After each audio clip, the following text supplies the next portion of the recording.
Chapter 16 is about the using networks itself.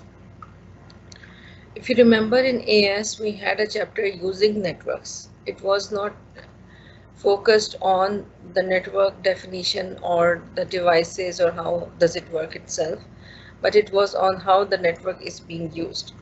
So this chapter is all about the networks. We'll be discussing that how the data travels, what devices are there to that makes up the network, uh, what security systems are there, like all of about the network itself. How is it designed, and what devices does it comprise of? The first and foremost thing that you need to know is about the data packet.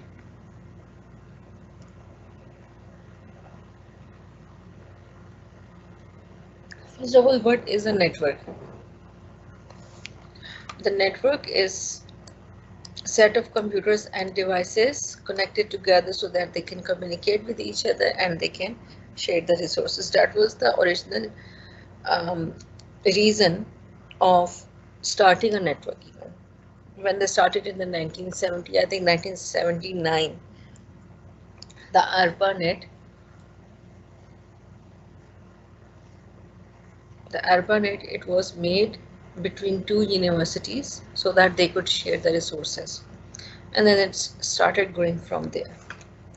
At that time, there was no HTML, there was no like even the web designing or the web page concept. It was just like uh, files on one computer that could be accessed by the other computer from somewhere else. So that is the concept of the network. Even after that, we started the concept of World Wide Web, and the web pages, websites, and all of that came. Let's just focus on the network itself. Again, I'm going to remind you about one thing. When we talk about the internet and the network, these are two different things. Network is just a group of computers, even two or more computers that are connected with each other. Internet is basically uh, interconnected. It is like a network of networks. When you connect your computer or even your home computer to you get the internet service. Basically, whenever you connect to the internet, you become part of the World Wide Web. No, I won't say World Wide Web. You become part of the internet. Internet is again the network of the networks. So when we say network or the internet, these are two different things and they cannot be used interchangeably. When we call the internet, internet is the WAN or the wide area network, all of that. You can see that I would suggest that you go through that chapter 6 so that some of the you can see the concepts are clear. This is the World Wide Web. You should know about this. The internet over here. Okay. And the 1 minute, sorry, the network itself. Okay. Just go through this chapter, revise it. You have done it in AS level. Just revise it so that you don't have any problems when we are doing the chapter 13. Anyways, now we discuss something. Of course, there is data being transmitted through the network. A network is even one computer connected to another computer. Even your home is actually a small network, because your home at your home, your devices, all your devices, they're connected to the main modem, you can say, or the DSL modem. I think maybe Mobile or STC. So that is the router. The router is, although sometimes what happens, the internet is even not available, but all the devices are connected still to the same Wi-Fi network, or even if you're using the wires, Ethernet cables, that devices are connected to it, you can set up your devices to share the some folders or files with each other, so that your home will become one network. So how the data travels through the network? Again, a network is not necessarily the internet. So whenever we say about the data packet or these of the devices, we are not talking about the internet. We're talking about the network. What is the data packet? Whenever information needs to be sent to any other computer, it needs to travel. The information is broken down, you know that in computer systems it is broken into zeros and ones. Now you're not concerned about what or how it is broken down or what information is actually being traveled, but how it is broken down and sent is through packets, just like the envelope system in, like, post offices.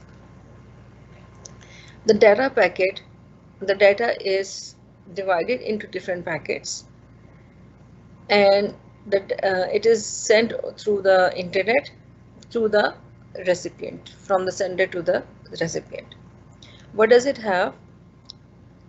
It include header information and the data it is being sent. So just like the envelope, outside the envelope you have information of the receiver, sometimes the sender as well. In case that the envelope is not delivered, you always include the sender information, the sender postal address or the home address. Now think of it like that: you have some letter to send, that is the data or the information that is supposed to be sent, and you write the receiver address over the envelope, outside the envelope, which will be the header information. The header information will be the source address, that is the computer that is sending the information. It will have the destination address. Now this address is, what is this address? This is the IP address, like this one. Yeah. So IP address is the internet protocol address. It is the internet address. Even again, if you are not connected to the internet, you will be given an IP address by the router or the device that you are connected to. Okay. So it is the as a version of the IP is also given, that is IPv4. There are two versions, IP version 4 or IP version 6. I'll give you an example. Even you can check it on your computers or your mobiles also. Wherever it is connected, you can go to the properties, or no, network and the internet settings. Over here you have that you can view your network properties. Okay. Now you can see the name Ethernet, not operational. I'm going to look for the IP address. Now again, I'm going to remind you about the MAC addresses and the IP addresses. The MAC addresses are the media access. What did the C stand for? For something. Anyways, it is the location, the identifier of the device itself. If you are connected to the Wi-Fi, your computer, your laptop will have a Wi-Fi device or the Wi-Fi modem installed within your laptop. Every kind of, the Wi-Fi card or the Ethernet card has its own identifier. That is the name. For example, the name. All of us have the name, so that the name is our identifier. So the MAC address is the identifier. Even, if you can see that it is not operational, meaning the internet is not connected through this identifier, through this device. Local area connection is the one that is given by if you're using wires. So if I have wires, then it would be operational like this. ये last में आएगा ये वाला, देखो wifi description Intel dual band. This is the model name, physical address BA. This is in the ASCII code. If you remember the ASCII code, it was mentioned in chapter 1. It is a 16-bit you can say identifier. It is basically 0 to 9 and then A to F. A represents number 10, B represents number 11, and E represents number 15. So this is the ASCII code. Status operational. Now again, I'm not, this is the one that I want, not the DHCP. IP v4 address 192, 168 or 100 or 114. IPv6 address, again you can see it's a very long address. The reason that IPv6 address came into being used because of the increased number of the computers that are in the connected in on the internet. Now whenever you're connected to the internet, your IP is not like this. Even many other computers will have the same IP, but this IP is basically the one that address is given to you when you connect to the router. To find your computer IP, you can see this. What is my IP?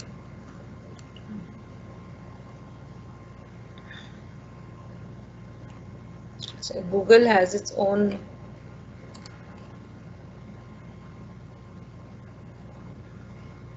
okay.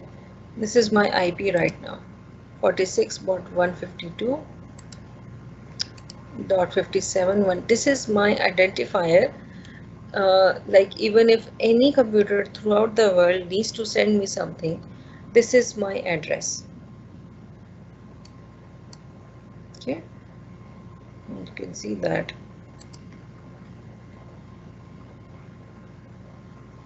Latitude, exact location भी आ रही है. Although thankfully not within Riyadh, it cannot identify me within Riyadh, but at least through the IP, anyone can know that this computer is located in the Riyadh region. So this is the identifier. This is the IP address, and together with the MAC address over here, this is the MAC address. Okay, so whenever any computer needs to send me information, then it needs to use both. Whenever I'm connected to the internet, if I am just connected without the internet to any network, I only need the MAC address.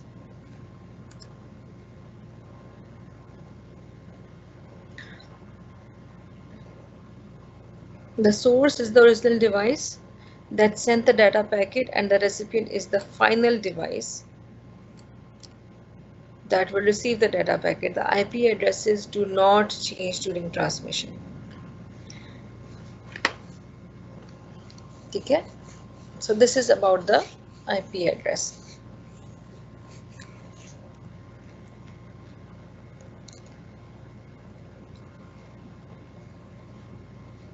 Now, an IP packet resides within an Ethernet packet that also includes a TCP packet. Now, again, I know this is kind of confusing for you.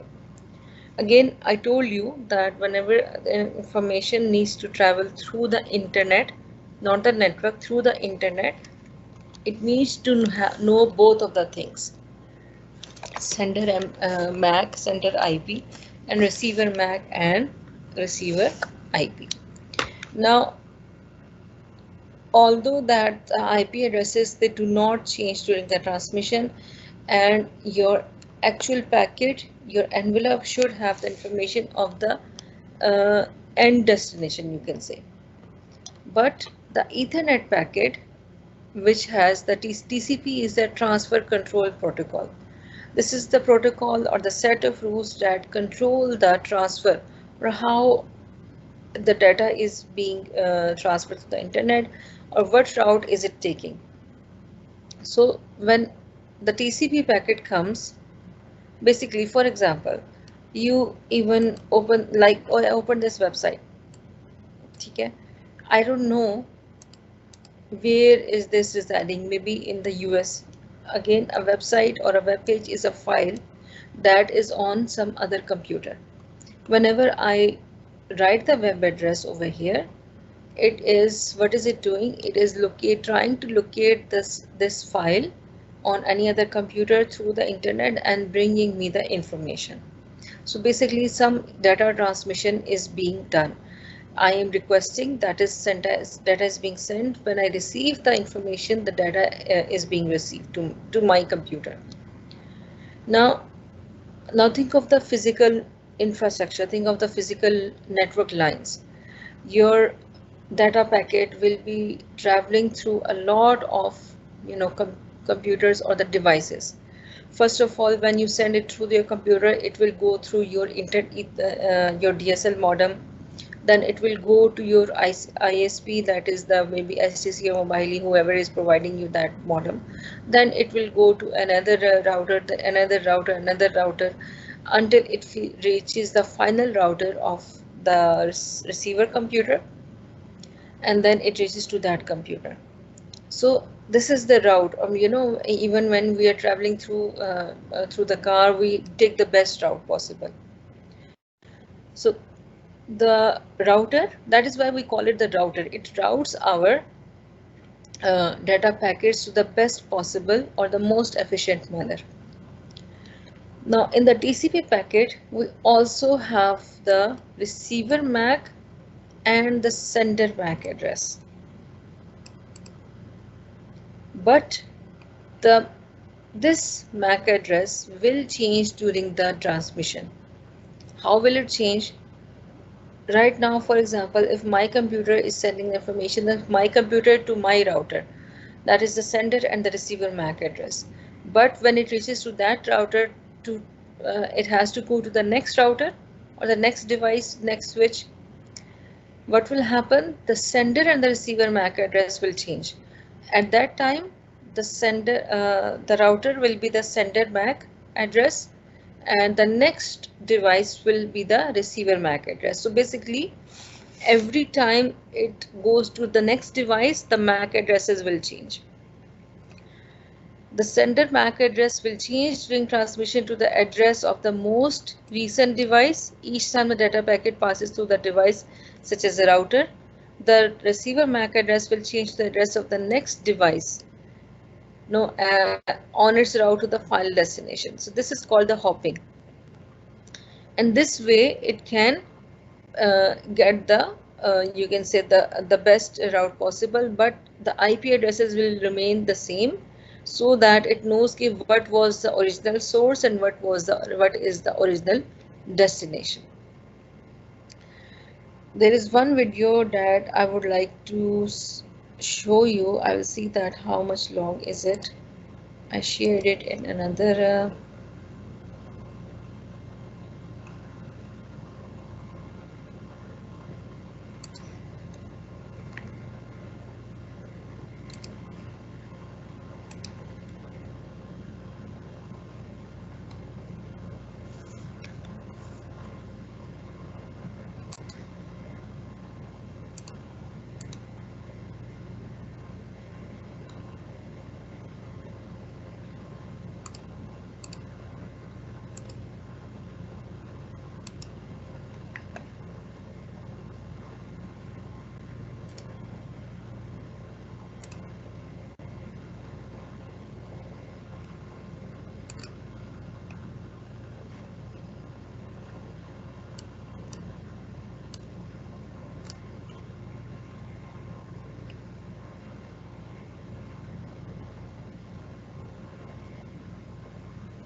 no, it was something else.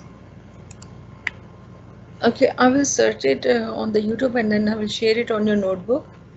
You'll have to see some basic videos to get the, you can say the, you can imagine how the network or the data would be traveling through the internet.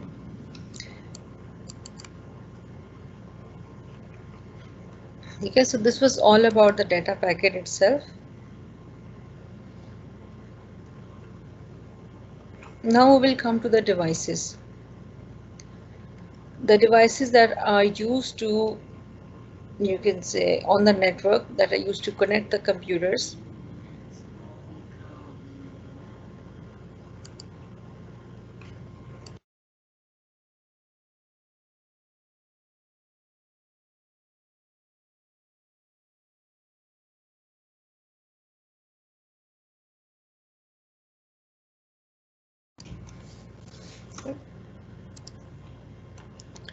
So now to connect even two computers together, we need some device.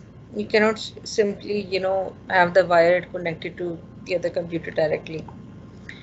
The first one I would start with is the hub. You can see the device. These are the Ethernet cables.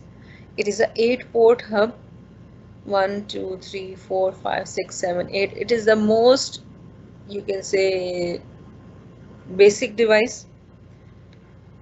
If you need to connect even computers, some computers to with each other, you can use the hub, but it is a very unintelligent device, because what it will do, any data that it will receive, it will send to all the other computers connected to it. It will not check the sender or the receiver.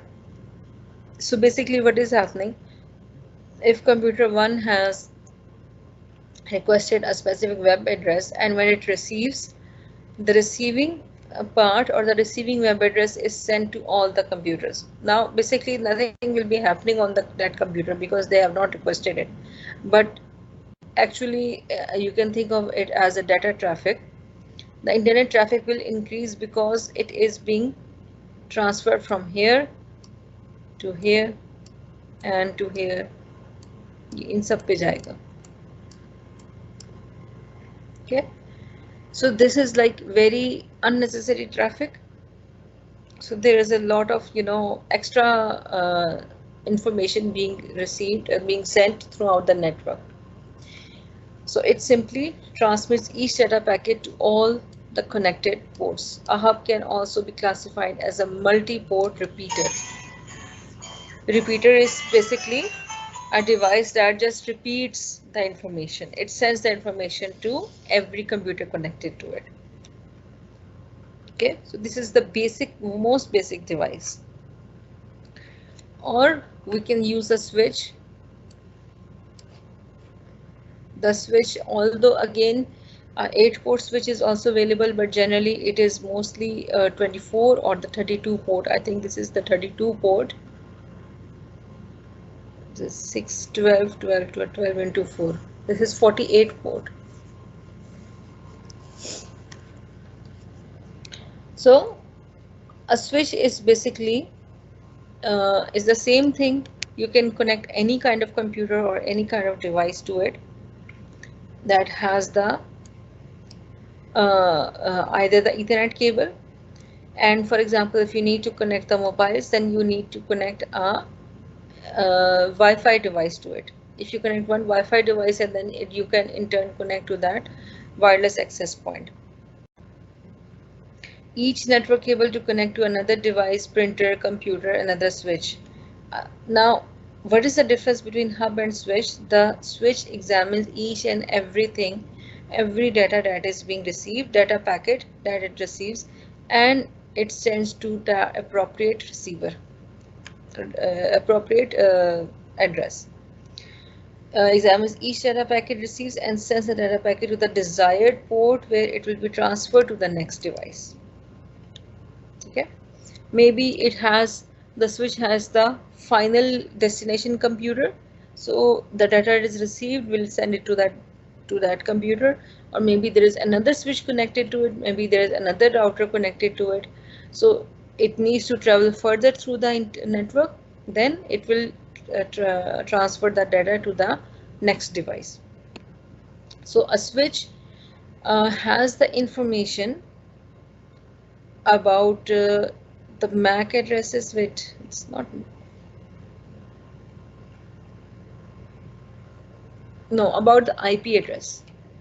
It has the information about only the IP address. It doesn't know anything about the MAC addresses. So this is one thing that you need to remember.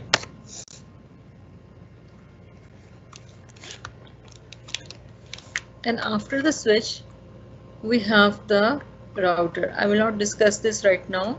Just want to show the differences between them.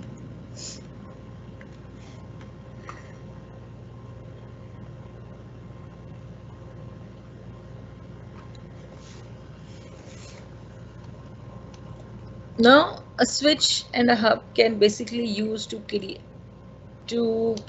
the network within, you can say within a room, within a house, within a building, for example. So it is basically used for the local area networks or the LANs. When you need to connect your LAN, your computer to the internet, you need a router.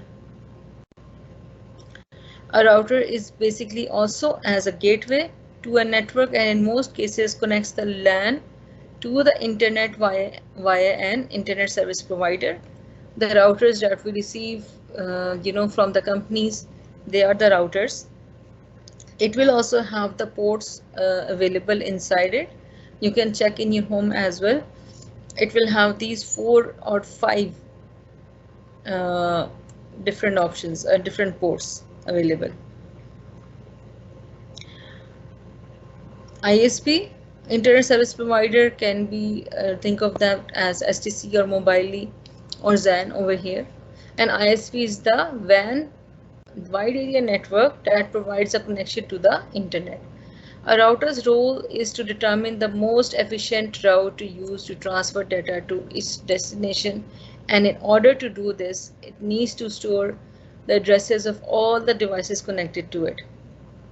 In a domestic use, a router is often combined with a switch and the wireless access point. This is the wireless access point. The antenna provides the point for the wireless devices to connect, and it also is a switch, and it also provides the connection to the internet. So basically it is all in one device.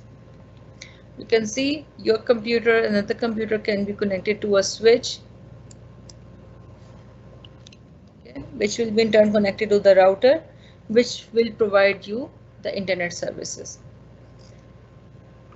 If you are using the same router as a switch, it can be used as a switch and the router as well, or you can have another switch, like in the larger networks, like in the company, like in our school. We have, for example, in our lab, we have a switch that connects all the computers of the lab together. But if we need to connect it to the internet, we need to connect to another switch that is in the other lab, and which in turn that switch has the connection to the DSL modem, that is from, I think, STC, that is present over there. So we have 2 switches. We have one, you can think of that one lab over here, the other lab over here, both of them connected to one single switch, and then the router which provides the internet access. I'll share some videos that will explain the differences between them and the transfer or the travel of a data packet through the internet. Okay, and I would suggest that you go through the chapter 6 over here to understand some of the basic things. Okay,